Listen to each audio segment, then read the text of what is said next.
你这是什么表情？高兴傻了？林觉叼着烟，懒洋洋地倚在床头看我。他只穿了条灰色短裤，上身肌肉线条明显，冷白的皮肤在夕阳下熠熠生辉。刚醒就看见这么幅画面，确实称得上赏心悦目。但我看着中指上那枚足足有5克拉的钻戒，揉了揉突突直跳的太阳穴，手在被子底下胡乱摸索着，找了好半天，最后是林觉修长的手指挑着肩带，将那一块蕾丝布料递到我跟前。谢谢。我正要去接，林觉又收回了手，俯身在我嘴唇上吻了一下。不是你说没力气了？今晚准你在这里过夜，再多睡会儿。说完，他心情很好的离开了房间。林觉说的没错，即使过去1个小时了，我被子底下的那双腿仍在不受控制的轻轻颤抖着。明明已经是年过25的人了，却跟刚成年那会儿比起来，也不遑多让。第一次和林觉偷尝禁果，是在我18岁那年。结束后，我下意识地往他怀里腻了腻。他不耐烦地推开我，声音没什么感情地说道：“程爽，你该走了。”走？我愣愣地看着他。他朝我脸上吐了个烟圈，嘲讽道：“不走你还想在这过夜？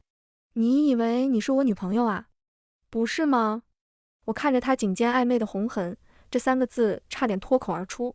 你情我愿的事情，咱们都别太当真。说这句话的时候，林觉正在吸烟，这个姿势令他的脸看上去格外薄情，硬生生让我将这3个字咽了回去。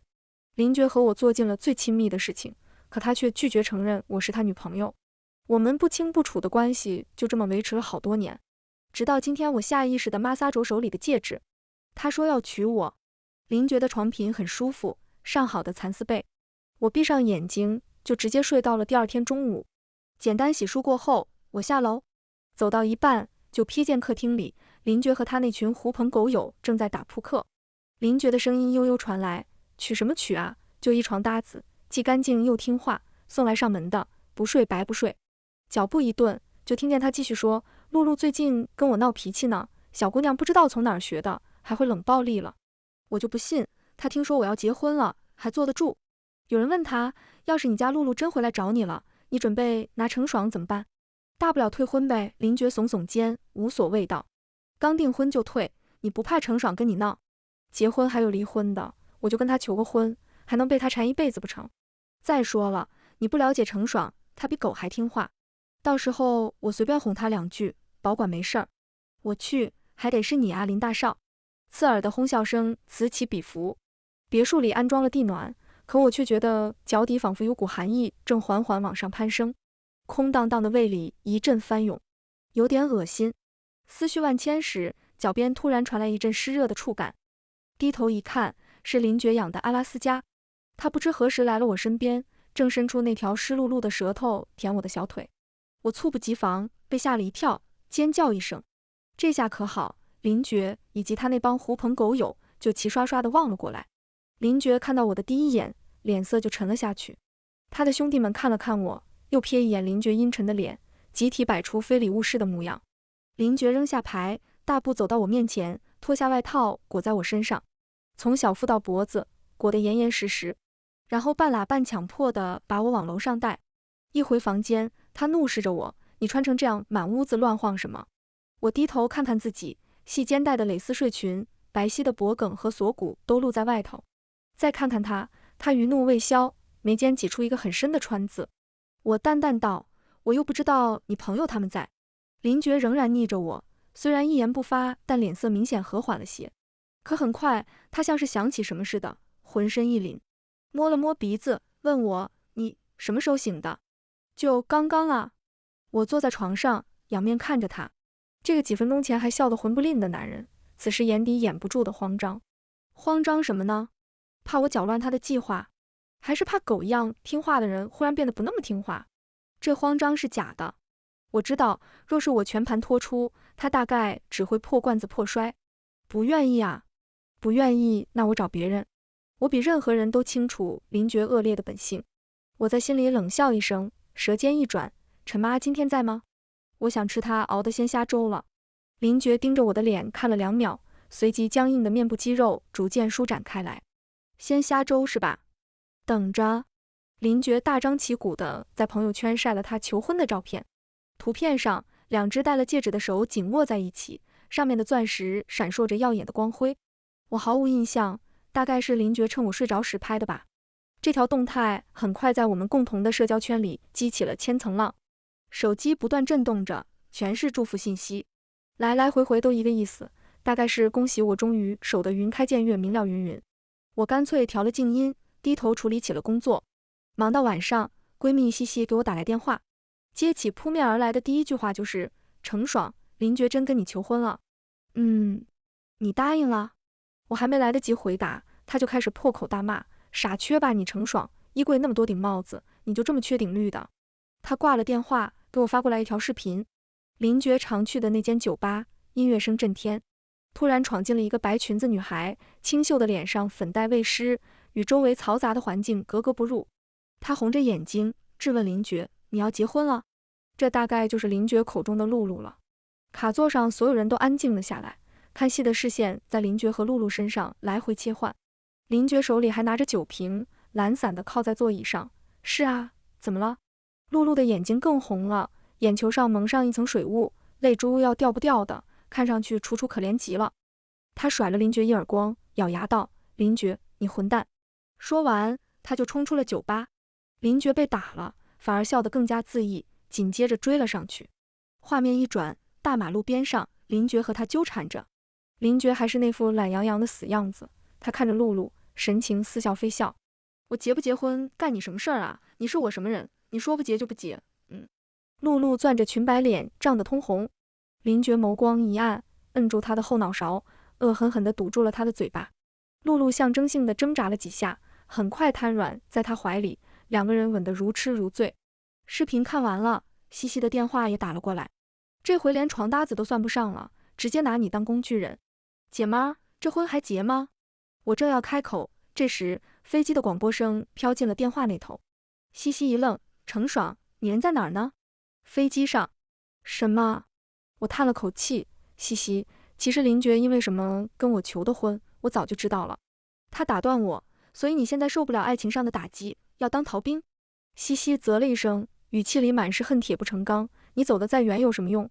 心里放不下他也是白搭。”说话间，空姐已经走到我面前，说飞机即将起飞，提醒我关机。我无奈道：“回去再跟你说吧。”失重感袭来，地面与我渐行渐远。西西不知道，离开其实不是我的一时起意，票早在林觉跟我求婚当晚就买好了。他满世界宣告订婚，可事实上我从来都没有答应过他的求婚啊。其实当初和林觉初尝禁果，他冷漠地叫我离开时，我心里是松了一口气的。平心而论，林觉确实受异性欢迎。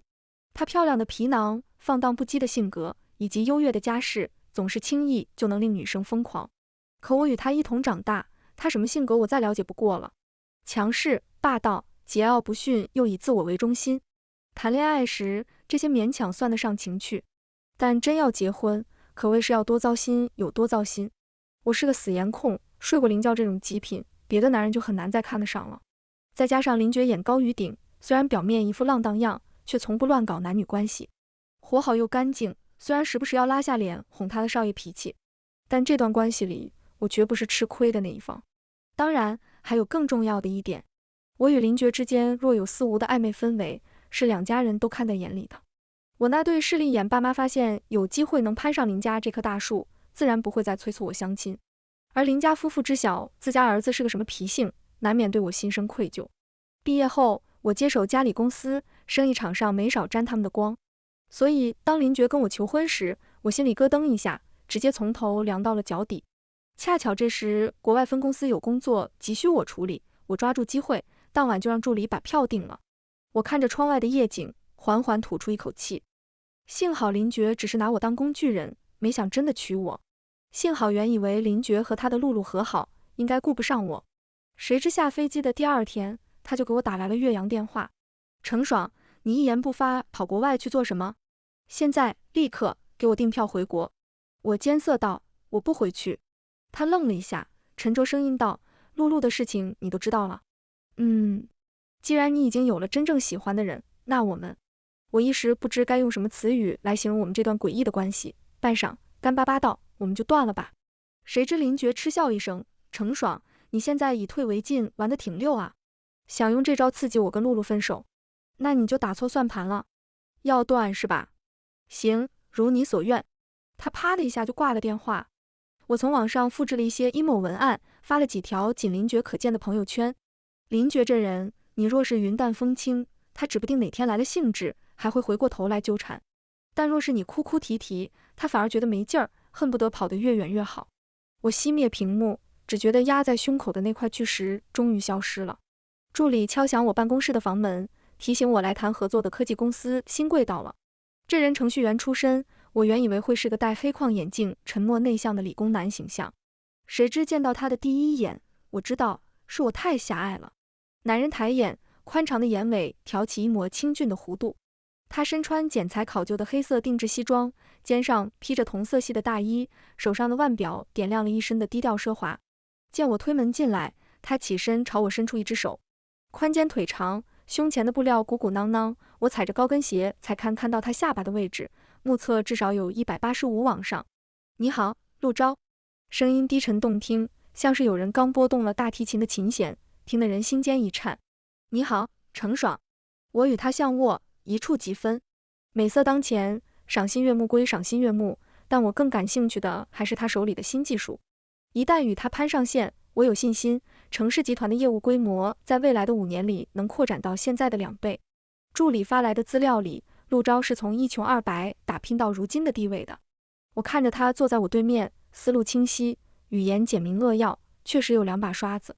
一场谈话下来，我对他的好感又增添了几分。陆钊要离开，我起身送他，一不小心脚踝一扭，整个人朝他身上倒去。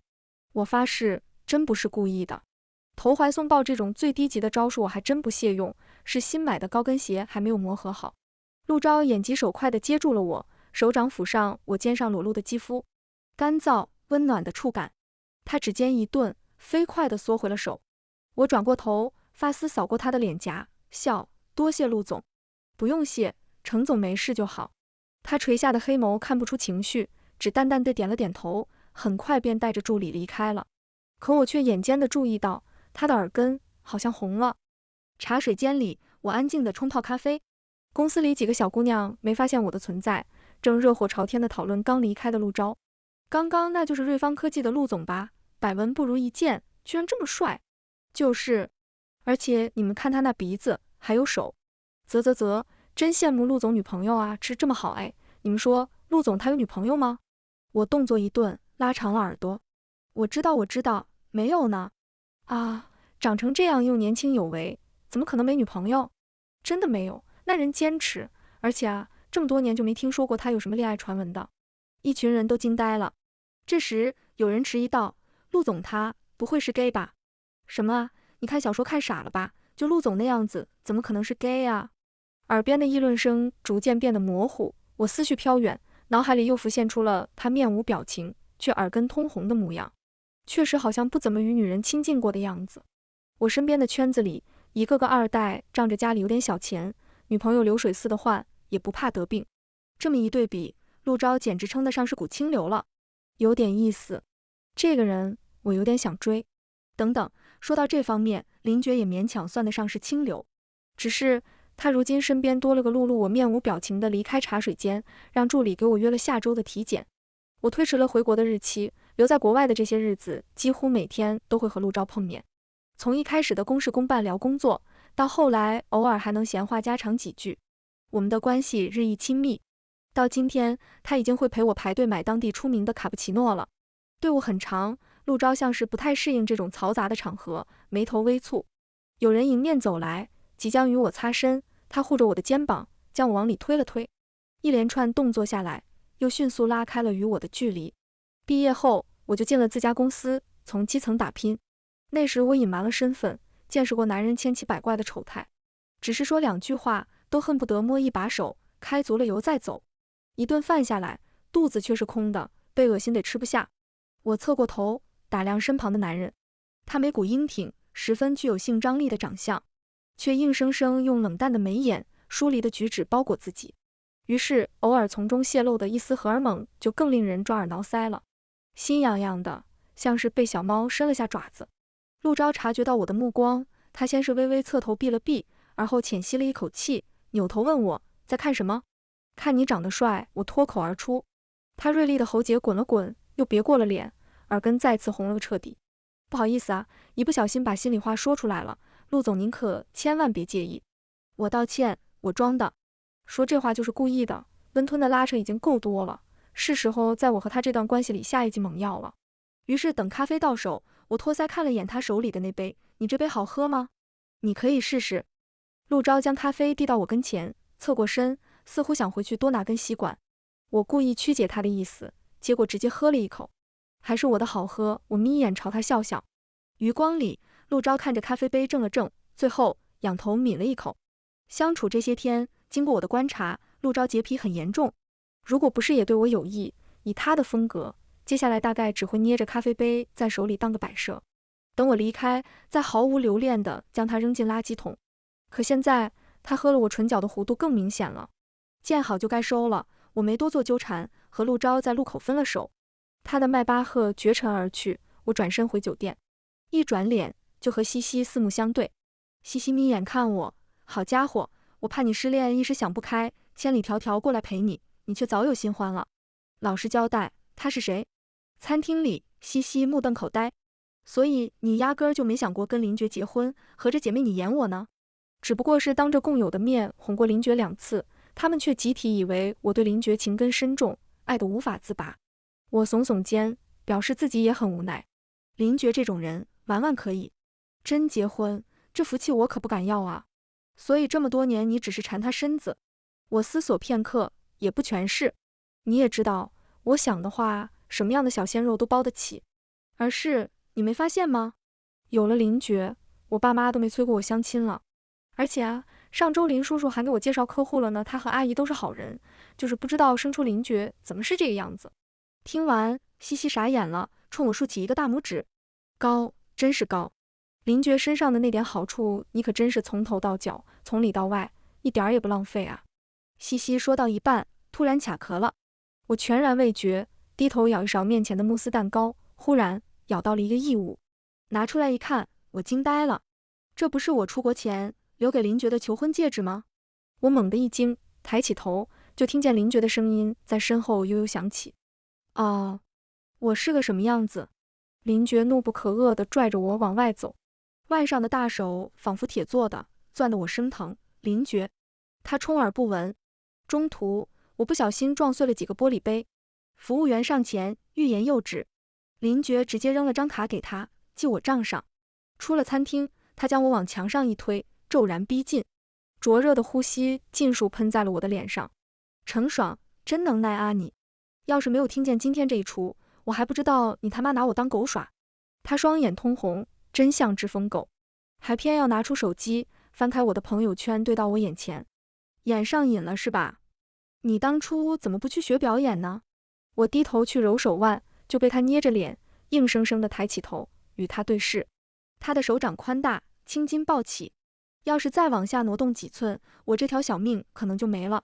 我咽了口唾沫，你怎么来了？视线一转，我这才注意到他另一只手上还拿着一束鲜红的玫瑰。他也看到了，神情变得恼怒，随手扔掉了。我记起吃到的那枚戒指，惊讶地说不出话来。林觉他这是打算再跟我求一次婚？他看出我的心思，拍了拍我的脸。是啊，老子看了你的朋友圈，怕你想不开死外边了，你家里人赖上我，跟你求婚，你现在是不是很得意啊？你爱上我了？我挑眉。林觉的眸光闪烁，很快嗤笑一声，不过是多睡了你几次，你还真把自己当天仙了。算算你今年都25了吧，还以为自己是20出头的小姑娘，魅力四射啊。我当然知道林觉不可能爱我，他哪里有爱人的能力？他是个被宠坏的小孩，只有搞破坏的能力。有次我听见他朋友问他，你跟程爽这么多年算怎么回事？不会真要闹到结婚吧？他不甚在意地笑道，为什么不结？我爸妈挺满意他又这么听话，娶回来往家里一放，我不照样出来玩？我这么说就是故意恶心他的。我点点头，得，是我配不上你。我承认，我们这段关系里，我心思确实不纯，但你也没有吃亏吧？咱们谁也不欠谁的，好聚好散吧。现在有了陆钊这个新目标，我早就懒得哄他了。就这样吧，对我俩都好。他一怔，随即咬牙道：“行，程爽，你他妈别后悔。”他扔了戒指，头也不回地离开了。戒指咕噜噜地滚进了不远处的下水道，闷响一声。和林觉这场长达7年的闹剧终于落下了帷幕。西西听了场八卦，心满意足地回国了。我依旧每天上班下班，空闲了就和陆昭约会。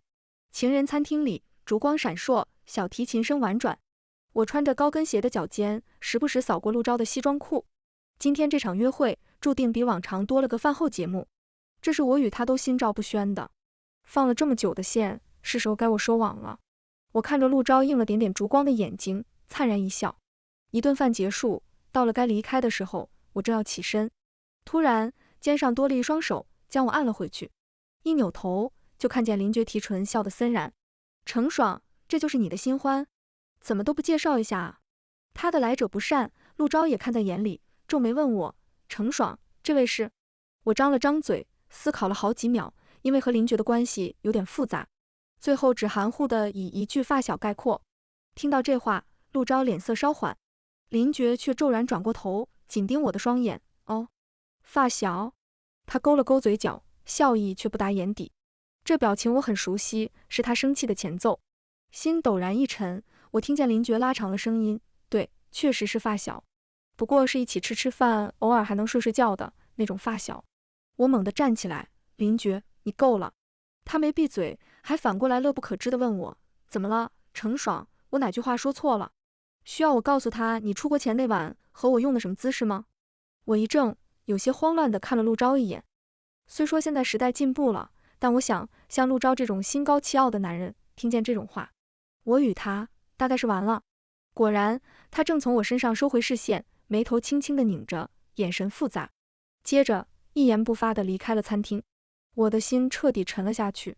陆昭的长相和性格都是我喜欢的那一款，下次再遇见这么可心的，就不知道会是什么时候了。以及这段时间为了追到他，我花的所有心思也一起付诸东流了。我攥着拳头，眼眶不受控制的发酸。这分明不是值得哭的事情，但很奇怪，今天的我格外控制不住自己的情绪。见陆昭走了，林觉满脸幸灾乐祸：“行了，程爽，他嫌弃你，我可不嫌弃。玩了这么多年，我也玩腻了。我觉得咱们这样也挺好的。我已经跟露露提了分手，不如……”我忍无可忍，猛地抽回手，甩了他一耳光：“滚！”说这句话时，泪水终于攒不住，通通落了下来。林觉不可置信地捂着脸，神情变得恼怒：“你为了他打我？”说到一半，他对上我的眼睛，愣住了。我拿起包包，大步离开了餐厅。外面不知何时下起了蒙蒙细雨，今天没有晚霞，苍穹被乌云覆盖，阴沉一片。各种情绪在心里发酵，像是不断胀大的碳酸气泡。莫名的，我想起了12岁那年，第一次撞见我爸出轨的场景。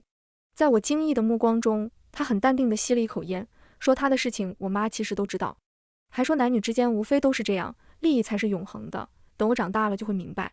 所以这么多年来，我及时行乐，和林觉维持着畸形的关系。林觉自私滥情又如何？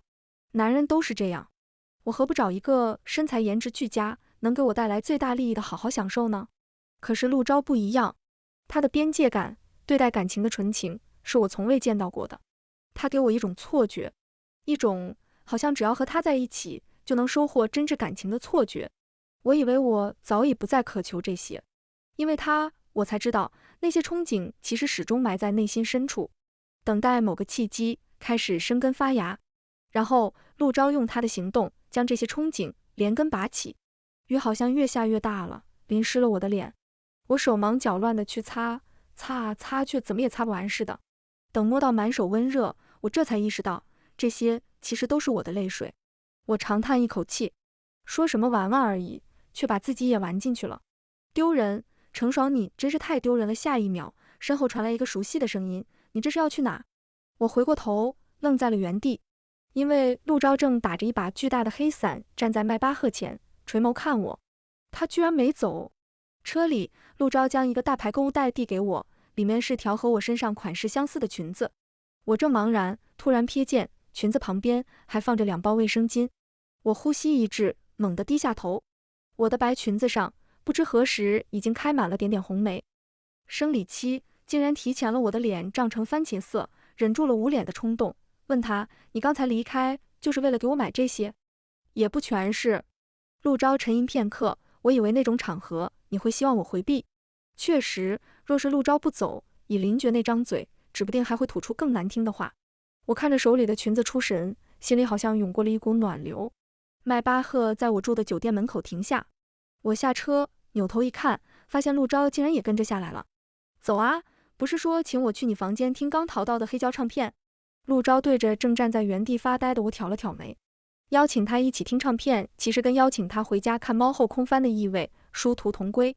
我本以为今天这种特殊时刻，这个计划应该是作废了。我觉得从我出餐厅遇见陆昭的那刻，某些东西正逐渐驶离了最初的方向。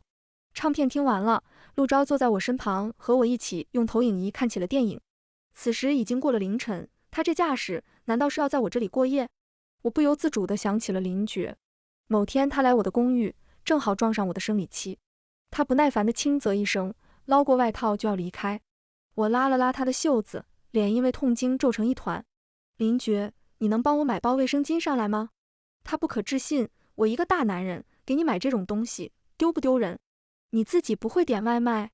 走到门口，没忍住，又补了一句，生理期也不早说，真是浪费我时间。我望着身侧男人沉静的侧脸，第一次有了想解释的冲动。今天在餐厅的男人是我的发小，我跟他确实好过一段时间，但我们早就断了。我也不知道他为什么突然跑过来，还说那些奇怪的话。陆昭歪了歪头，你觉得我会介意他说的话？我迟疑一下，点了点头。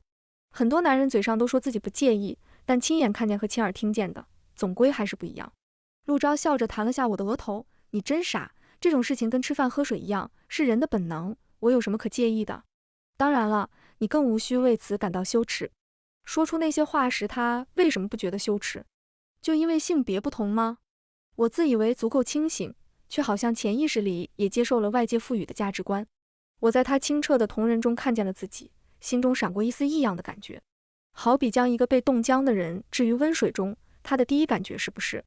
我将头靠在他的颈窝，避开了他的视线。为了摆脱心里那点异样，我逗弄起了他。哦，既然这些跟吃饭喝水一样，那陆总你可以理解为我是个极度挑剔的人，如果没有喜欢的，宁愿饿死。他呼吸一凝，抓住我垂在他喉结前的手，一本正经的模样终于彻底溃散。程爽，别，你知道我不能。看着他狼狈的模样，我哈哈笑出声。可等他蓦地将我一把抱起，我觉察出身下的热源时，就笑不出来了。陆昭将头埋在我的肩窝，哑声道：“程爽，别动，就这样，一会儿就好了。”他的怀抱宽大温暖，还伴随着清淡的木质香气。没头没脑的，我想，或许拥抱才是世界上最亲密的行为，因为我从没和谁的心贴得这么近过。我和陆昭正式确认了关系，可惜没能与他久待，因为国内还有不少工作等着我处理。与他在机场依依不舍的告别后，我坐上了回国的飞机。出乎意料的是，我爸妈竟然来接我了。他们脸上挂着微妙的笑意，热情非凡地迎接我。不急着回公司，先吃饭。等到了包厢，我这才知道他们奇怪的态度从何而来了。推开门，林觉以及林觉的父母都在。一见我，林觉妈妈立即站起身，将我拉到她身旁坐下。林觉只看了我一眼，冷哼一声，没有说话。小爽，你说你也真是的，林觉他不懂事，订婚这么大的事情，你怎么也跟着他瞒着我们呢？我震惊地看向林觉，林觉低头夹花生，没有看我。我反应过来，他就是这一切的罪魁祸首。林觉妈妈继续拉着我笑吟道：“林觉是个不懂事的，都这么大人了，还天天让我跟你林叔叔操心，有你看着他，阿姨就放心了。谁都知道林觉放荡不羁，需要人看着，他们不能看他一辈子，于是就决定将这个重担交到我手里，以一个新娘的名义。”我看看不远处的我爸妈，他们没有反驳，正笑着附和。我有点想笑。这场闹剧在林觉妈妈试图将他们的传家宝手镯带到我手上，被我婉言谢绝时结束了。阿姨，林觉确实跟我求过婚，但我想他应该没跟你们说清楚，我没有答应过他。林觉猛然抬头，握筷子的手指关节隐隐泛白。所以阿姨，这个手镯我不能收。谢谢你们的厚爱了。我拎着包大步离开了包厢，身后我爸妈正在陪笑。啊，居然是误会一场，你说这俩孩子也真是的上菜了。那咱们先吃吧，好久没有这样两家人坐一块吃饭了。我走到楼下时，林觉追了上来，他拉住我的手臂，程爽，你什么意思？你这样做让我的面子往哪儿搁？你在跟你爸妈撒谎时，就应该想到这个后果。我懒得再与他浪费口舌，伸手拦车。林觉在我身后突然开口了，程爽，这么多年，你真的没有喜欢过我吗？哪怕是一点。我思索片刻，深吸一口气，转过身，有吧？若是真的对林觉毫无感情，我也不会在高考过后糊里糊涂地接受了他的邀约。但或许我有好感的，从来都不是林觉这个人，而是他有父母无条件的爱。即使这么多年来他不学无术，不务正业，天天泡吧赛车，他父母也只会轻叹一口气，然后为他打点好一切。甚至公司里始终为他保留着一个位置，虽然他从来都不稀罕就是了。他身上那种被爱的底气，就是吸引我的原因。即使我是我父母唯一的孩子，他们也从未动过让我接手公司的念头，甚至曾经还试图培养旁支的孩子作为继承人，而给我的唯一规划是找个对程氏集团有利的结婚对象。仅仅因为我是个女人。这么多年，当林觉在酒吧玩乐到通宵时，我为了一个项目也加班加点到通宵。林觉甚至嘲笑过我绷紧全身每一个细胞往上爬的模样。他说，真是难看，有必要吗？当然有必要。我用尽全力，终于爬到了和他同等的地位。今天在包厢，我爸妈只是放任我离开，而没有顺势逼着我嫁给林觉，就是最好的证明。但不管曾经有没有，现在都没有了。林觉的眸光暗淡了下去，他不甘心地咬牙道，如果我说我已经喜欢上你了呢？我盯着他看了2秒，轻轻地笑了。得了吧，林觉，你不过是因为我这个舔狗突然不舔了，所以不甘心而已。林觉眼神闪烁，像是在整理思绪。我却没有这个耐心，等他整理完毕了，背对着他摆了摆手，坐上了一辆计程车。又是在公司忙到晚上10点的1点。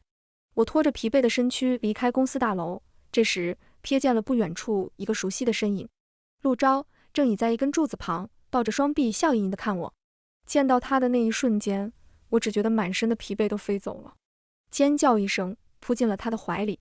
你怎么突然回国了？怎么都没和我说一声？他刮了下我的鼻子，给你个惊喜。另外还有个好消息，公司业务扩展到了国内，今后我大概会一直留在国内了。业务扩展没有1-2年的部署是完不成的。陆钊的公司在 A 国起步，无论是大环境还是资源，留在那里对他而言都是最有利的。他怎么会在公司刚起步时就将目标瞄准了国内呢？想不明白，我就不想了。因为此时此刻，我正忙着解开他胸前一丝不苟的纽扣。夜色如水，陆钊望着面前熟睡的女人，思绪飘远。创业成功前，他曾经历过一段暗无天日的日子。公司面临解散前，他收到了一笔投资。那时，陆钊正陷入深深的自我怀疑，他自己也不知道自己出于什么心理，迫切地想要见这位投资人一面。